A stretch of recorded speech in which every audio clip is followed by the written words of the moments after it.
Telugu digital media network లో political కేటగిరీలో number 1 కేవలం 72 గంటల్లో 1,50,00,000 వ్యూస్ పైగా పాపులర్ టీవీ నెట్వర్క్. తెలంగాణలో ఎక్కడ చూసినా కూడా కవిత లిక్కర్ స్కామ్ ఇష్యూ గురించి మాట్లాడుకుంటున్నారు. ఇటు మీడియాలో కానీ సోషల్ మీడియాలో కానీ బయట కానీ.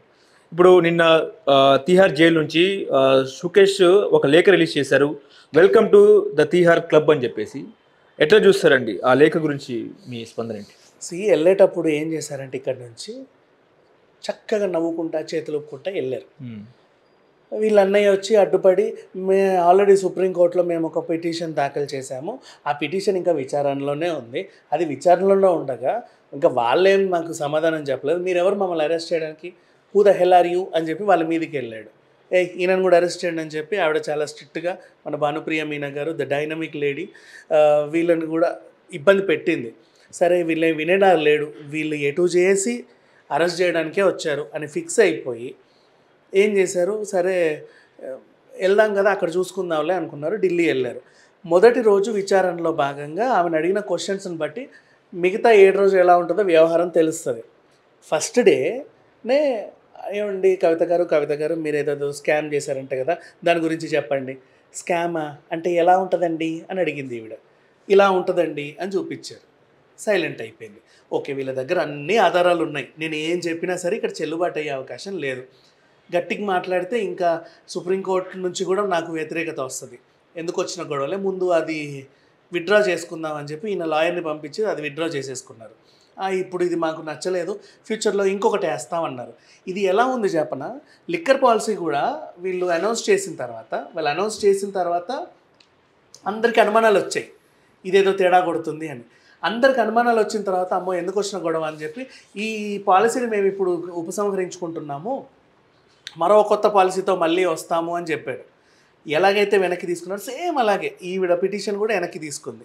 ఇకపోతే వీళ్ళు ఆయన్ని పిలిచారు, బాబు నువ్వు కూడా రా, ఇందులో నీకు ఏదో సంబంధం ఉందంటే ఎక్కడెక్కడ ఆస్తులు కొన్నారో చెప్పవా, మీ ఆవిడ నోరిప్పట్లేదు అని. నేను ఇప్పుడు రాను, నేను 10 రోజుల తర్వాత వస్తా, మీరు అట్లా ఎప్పుడు పడితే అప్పుడు పిలిస్తే ఎట్లా అని ఆయనతో పాటు ఇంకో 12 మంది వాళ్ళ స్టాఫ్ని కూడా పిలిచారు, వాళ్ళు రాలా. ఈలోపు ఈవిడకి ములాఖత్తుకు వచ్చినప్పుడైనా ఆయన మెడబట్టి తీసుకెళ్దాం అనుకున్నారు, ములాఖత్తుకు కూడా ఆయన రావట్లా. మరి ఈ వ్యవహారం కూడా వీళ్ళు కొంచెం సీరియస్గానే ఉన్నారు. ఈలోపు సుకేష్ ఒక లేఖ విడుదల చేసి, అమ్మ తల్లి వెల్కమ్ టు తిహార్ క్లబ్, నేను గతంలో చెప్పా చూసావా బీఆర్ఎస్ ఓడిపోతుంది అని చెప్పా, అనుకున్నట్టే జరిగింది. అండ్ నెక్స్ట్ ఇక్కడ ఇప్పటివరకు అరెస్ట్ అయిన వాళ్ళు అందరూ ఎవరిని తట్టినా లేపినా పొద్దున అర్ధరాత్రి 12 గంటలకు లేపి అడిగినా కవిత అంటున్నారు, వాళ్ళ నిద్రలో లేపడినా కవిత అంటున్నారు. నిన్న అడిగితే నాకు వాళ్ళకి సంబంధం లేదు అంటున్నాం.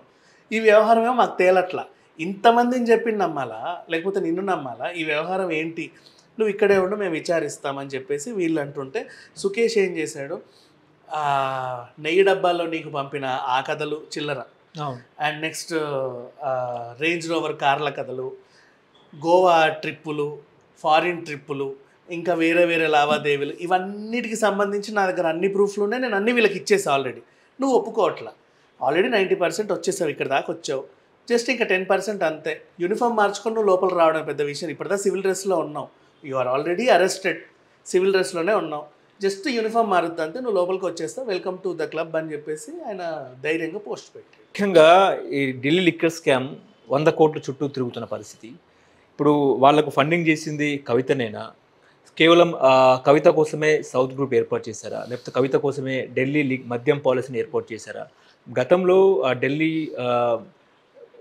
ఆయన Sisodia, deputy CM Sisodia excise మినిస్టర్గా ఉన్నారు. అంటే ఇదంతా కవిత కోసమే కొత్తగా మద్యాన్ని క్రియేట్ చేశారు, మద్యం పాలసీని క్రియేట్ చేశారు. యాక్చువల్గా పాపం వీళ్ళే నాకు తెలిసి అక్కడికి వెళ్ళి వాళ్ళకి ఒక ఆశ చూపించి ఉంటారు అని ఎందుకు అంటున్నానంటే, ఇంతకుముందు ఢిల్లీలో లిక్కర్ షాప్లు ఎలా ఉండవంటే the wine and beer shop అని ఇంతే ఉండేవి డబ్బాలు, అసలు అదేంటో తెలిసేది కాదు జనాలకి, ఆ రకంగా ఉండేవి మందుల షాపులు.